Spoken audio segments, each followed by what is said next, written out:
Vasudevaya. Hare Krishna. Today we'll be discussing Bhagavad Gita as it is, chapter 3, text 15. Karma brahmodbhavam vidhi brahmakshara samudbhavam tasmat sarvagatam brahma nityam yagne pratishtitam. So we had seen how in the previous verse Annad bhavanti bhutani, the living entities, they subsist on food grains, anna. And where does this grain come from? Anna comes from Parjanya, rain. And where do rains come from? Rains come from Yagna. And now Krishna is mentioning Yagna comes from prescribed duties. Karma brahmodbhavam vidhi. Sorry, in the previous verse, Yagnat bhavati parjanyo yagnaha karma samudbhavaha. So food grains come from rains, rains come from yagna, yagna comes from prescribed duties. And these prescribed duties, where are they mentioned? Karma, the prescribed duties, are mentioned in Brahma Udbhavam. Brahma means Veda. Brahmodbhavam vidhi karma. The prescribed duties are mentioned in the Vedas. What a Brahmana has to do, what a Kshatriya has to do, what a Brahmachari has to do, what a Vaishya has to do, what a Sudra has to do, what a Sannyasi has to do, Grihastha has to do. These are all called karmas, or prescribed duties. They are mentioned in Brahma or Vedic literature. And where does the Vedic literature come from? Our dharma is also called Sanatana Dharma, isn't it? Sanatana means eternal dharma. Usually the religions, they come with a founder. Oh, this person founded this religion and it originated at this particular date, 1000 years, 2000 years, whatever. But that is not Sanatana Dharma. That was given for a particular time, place and situation in order to raise them from a particular consciousness to solve a particular situation. That dharma is given. But this Sanatana Dharma is eternal. As God is eternal, as Krishna is eternal, there is no beginning. There is no beginning to Sanatana Dharma. It is eternally there. So where does the Vedic literature come from? The Veda is nothing but Akshara Samudbhavam, Brahmakshara Samudbhavam. Brahmakshara Samudbhavam means the Brahma, Vedic literature, comes from Akshara, God himself. Veda means what? Knowledge, or complete knowledge about spiritual and material existence. So as long as Krishna existed, that knowledge existed. And from the breathing of Krishna, this knowledge comes into existence in this material world. Brahmakshara Samudbhavam. Tasmat Sarvagatam Brahma, therefore, the Vedic literature can be enacted by performing Nityam Yagne Pratishtitam. Yagna is part of our prescribed duties. Therefore, the all-pervading transcendence is eternally situated in acts of sacrifice. Or in other words, when you perform Yagnardha Karma or work for the satisfaction of Krishna, then that is the proper following of Vedic literature. Because the Vedic literature contains fully directions of our prescribed duties, which is completely filled with yagnas. So anything performed without the direction of the Vedas is called vikarma. We have to perform everything according to the direction of Veda. Otherwise, it becomes prohibited action. Just like you buy something and you don't know how to operate it. And what do you do? Then you have to go read the manual, isn't it? Otherwise, you can easily damage it. You can turn something in some other direction and you can spoil it and you have to pay the price for it. So, likewise, if somebody does against the Vedic literature, they have to pay the price for it. It is called vikarma. Acting according to Veda is called karma. Acting against Veda is called vikarma. Prabhupada writes that as one has to work in ordinary life by the direction of the state, similarly one has to work under the direction of the supreme state of the Lord. Such directions in the Vedas are directly manifested from the breathing of the Supreme Personality of Godhead. So one can say how by breathing he manifested Vedic literature. How by breathing? Because we have to write or talk. How by breathing we can talk? How by breathing we can manifest something? So you see this example.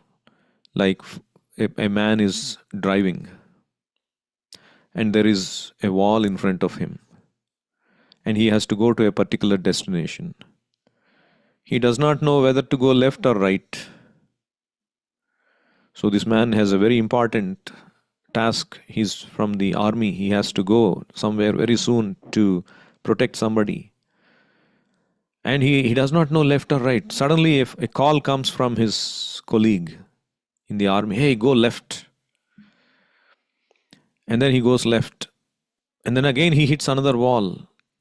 He cannot seem to penetrate these walls of the enemies. And then he says, go right. Again, go left. Go straight. No. There is a danger coming from behind. You duck yourself. Something like that. And then he goes to the destination and he does his task and comes out. And then he wonders how he is able to tell me everything. My colleague, I am not able to see, but my colleague, he is able to see.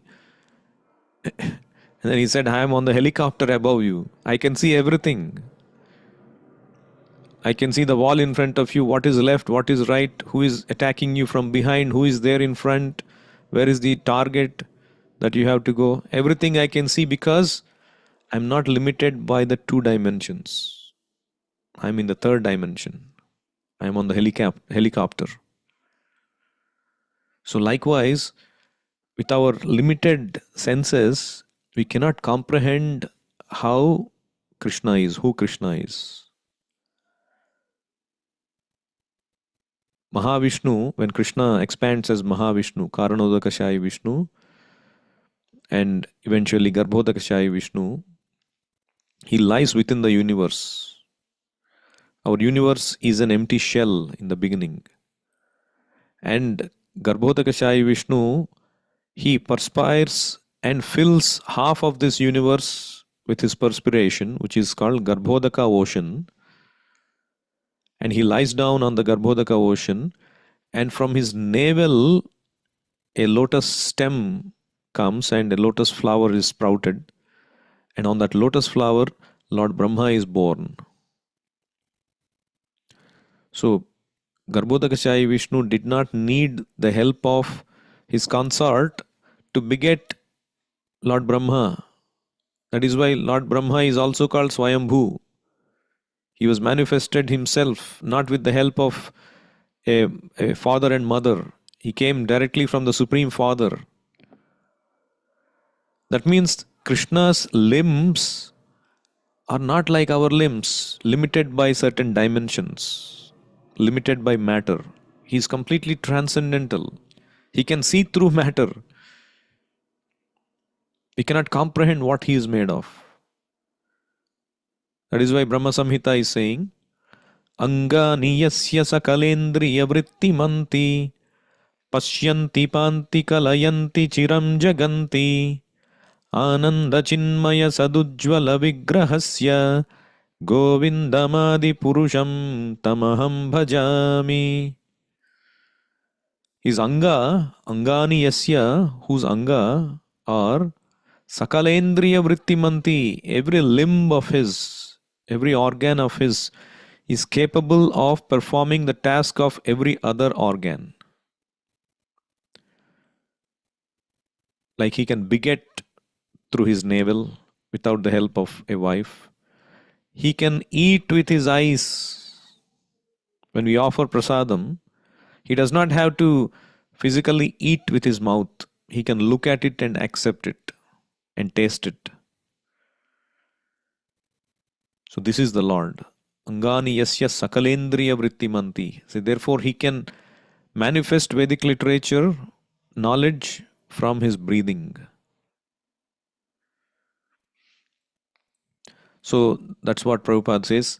The Lord, being omnipotent, can speak by breathing air, as it is confirmed in the Brahma Samhita. For the Lord has the omnipotence to perform through each of his senses the action of all other senses. In Bhagavad Gita also, Krishna says, Sarvatah pani padam tat sarvatokshi shiro mukham sarvatah shrutimalloke sarvam avritya tishtati. Sarvatah panipadam, his hands and legs are everywhere. Now, how do we understand this? My hands are here, my legs are here. What does it mean by my hands are everywhere, legs are everywhere? So it means Krishna is saying that his body is not limited by our body with fixed hands, fixed legs, in fixed position, fixed capability. Because he is a transcendental person, he is omnipotent, it refers to his omnipotency. He can go anywhere, he can touch, even though he is in Vaikuntha, he can touch the prasadam with his hands. That is the nature of his personality. He can see everything. Sarvam avritya tishtati. Sarvatokshi shiromukham. His eyes are everywhere. Nobody can escape from his vision. That is the omnipotency of the Lord. So the Lord, he can impregnate with his eyes. In fact, it is said that he glanced over material nature and fathered all living entities. So, aham bija pradaha pita, Krishna says. Because of his glance, mayadhyakshena prakritihi, because of his glance, this nature is injected with the living entities and they are born into this material existence with their material bodies. And then after impregnating the conditioned souls into the womb of nature, he gave us his directions in the Vedic wisdom as to how such conditioned souls can return home back to Godhead. So, as I said, you have to follow a manual to live a good, to use the product nicely. So, if you have to live a good, happy life, you have to follow the manual of Vedic literature. So, we can live a good life, at the same time, we can go back to Godhead. The Vedic directions are so made that one can satisfy one's perverted desires, then return to Godhead, having finished his so-called enjoyment. So, one should not think that the Vedic injunctions are orthodox, it's meaningless, or it's too troublesome. Because people now, they say, oh, we can figure out everything, we can get everything, economic development, we don't need to worship God, we don't need to worship or follow the Vedic literature. We have enough intelligence. Their Vedic literature is sentimental, it's meant for those who are ritualistic. So there was this guru, Acharya, who had this ashram.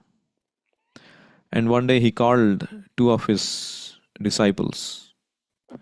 He said, you know, the king, he came to the ashram yesterday, the king of his kingdom, and he is also my disciple. He needs our help. What is the help? Because he's constantly under the attack of the enemies. He ran out of treasure. But he knows that from his ancestors that there is some part of the kingdom where there is treasure, but nobody knows where it is. Even though many people have tried in vain, even though the directions are there, but people have not been able to go and get that. So the king, he passed on these directions that has been given by the ancestors, but nobody could understand. And so I'm giving you that task to help this king. And I'm old and I can die at any time. And then I have made you some instructions. Follow these instructions. And then he passes away. And then these two disciples take those instructions and start to go get the treasure. And it's a long and arduous journey, and they're almost out of their breath, fully weak. And finally they hit a huge mountain, very wide and huge mountain. And then they don't have any other way to go. And then they look at this instruction given by the spiritual master. One disciple, who is a very simple person but very, very adherent to spiritual master's instructions, he says, oh, when you hit a mountain, our guru said, you do 108 times pradakshina. And then this man said, the other disciple, who is very intelligent, very learned, he says, are you foolish? Don't you see that how tired we are? You have to be smart in understanding instructions. Don't become so sentimental. Be practical. Use your knowledge, use your brain. We are already tired. Why would we just do 108 times pradakshina meaninglessly? We need to find the treasure. See how I will figure it out. And then he said, we almost came to the destination. See, something is shining. I'll follow that path. And then you can just keep on doing pradakshina and you waste your life. And then he parts his ways and then he tries to pursue that shining effulgence. And then this innocent and very adherent, faithful disciple, he starts to go around the mountain. And then eventually, after a few days, this innocent, faithful person was able to go to the treasure, get the treasure, and give it to the king. And the king asks, so far nobody was able to get the treasure, and two of you went, and only one of you returned. I don't know what happened to the other person. And immediately this disciple says, no, I see that this other disciple went on the other direction. I know where he went. Can you send your troops to save him? Probably he was deceived. And the king immediately sends his troops, and as this disciple rightly said, there are some people that are trying to dissuade by a false glow and cheat people, and they would loot everyone and even kill them. And right in time, the king's soldiers save that other disciple and bring him back. And then the king asks, how are you able to achieve this? And then the disciple said, I strictly followed what is mentioned in the directions. And when we were out of breath and we were completely out of energy, it said 108 times pradakshina around the mountain. And still I had faith in my spiritual master's instructions, the manual he gave me. And then I started to go around the thick bushes of the mountain. And eventually I found out that the circle is actually a road around the mountain. Just like you try to climb the hill, you go around, in a spiral, isn't it? Go around, then you are making progress going up on top of the mountain, just like you drive around the mountain in a spiral way. So that is 108 times you spiral and you reach the top of the mountain. And while I was doing, there are crystal clear waters everywhere, beautiful fruits everywhere, nice food is there. So my thirst is gone, my hunger is gone, I was rejuvenated. And as I did 108 times production, I reached on the top of the mountain, and then I could see the treasure shining from a distant place because I was on the top of the mountain. And I could also see the false glow coming from the other direction where my other friend went. And then I followed the right path, coming down, and then I attained the treasure. So you see how the Vedic literature is absolute, it is free of faults. Even though we might sometimes think, oh, why is this instruction given? Why we have to follow this? Why we have to do this? Why we have to do the yagna? Why we have to follow certain muhurta? Why we have to, shave up our head? Why do we have to, have some discipline around women or children or old men? What is this? These are all, orthodox instructions, sentimental instructions. So, but there is a meaning to everything. We may not be able to see right now in our current state, but as we faithfully follow, just like this faithful disciple, had faith in those instructions, then eventually when we progress, we can see the science behind all of it, all of that. So that is the intent of the Vedic literature. And Prabhupada mentions that in this present age, it is very difficult to follow the standard Vedic injunctions. Therefore, Prabhupada says here, even those who cannot follow the Vedic injunctions may adopt the principles of Krishna consciousness, and that will take the place of performance of Vedic yagnas or karmas. That means we cannot perform the strict Vedic duties. We are struggling to even fast on Ekadashi days, struggling to wake up early. What to speak of chanting the proper Vedic mantras with meter, doing strict austerities to maintain proper standards. We'll not be able to do that.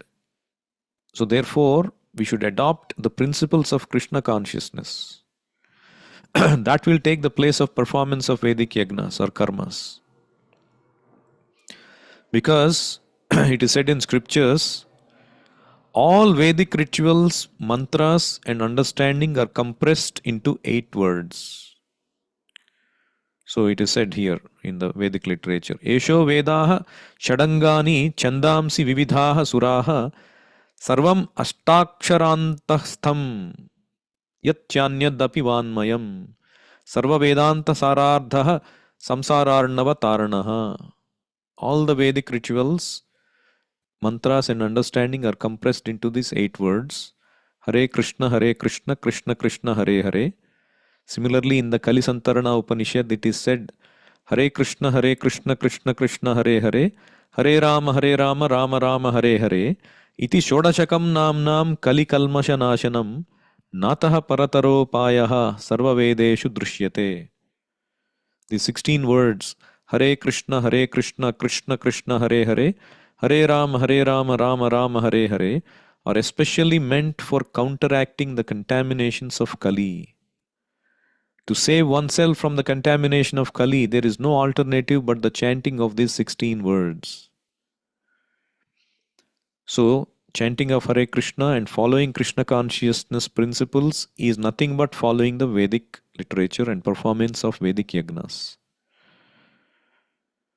When Chaitanya Mahaprabhu was there, 500 years ago, he was doing all this. And these Smarta priests, they went and complained to the Qazi the Muslim governor. Oh, this Nimai, Lord Chaitanya was called Nimai.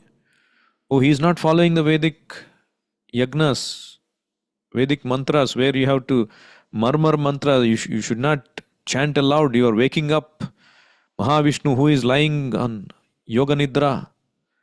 And this Nima is loudly chanting and dancing and congregationally doing this Sankirtana. Because these priests, they were afraid of losing their prominence. Because people started to follow Nimai and started to accept these principles of Krishna consciousness, singing and chanting and dancing. Oh, they thought none of them will come to them for dakshina and pujas and all of that. They became envious. And they complained to the Qazi. And the Qazi came and he warned them. And Chaitanya Mahaprabhu said, disregard that warning.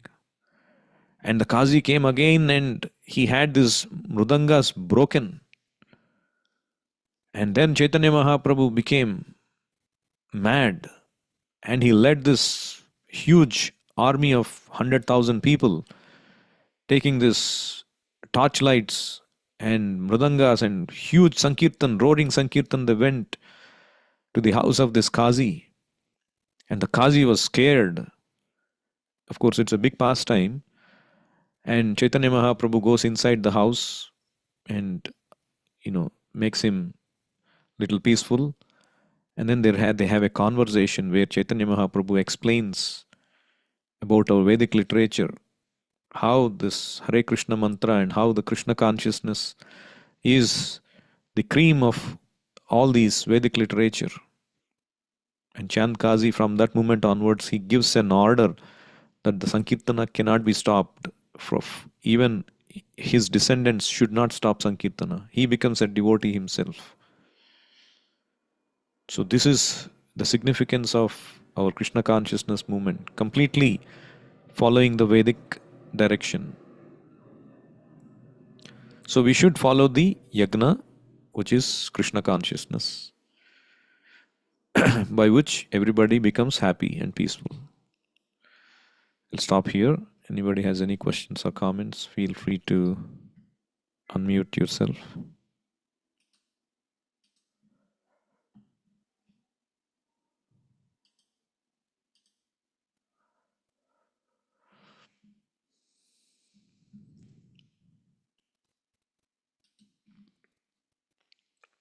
Bhagavad Gita as it is ki jai, Srila Prabhupada ki jai, Nitai Gaur Premanande.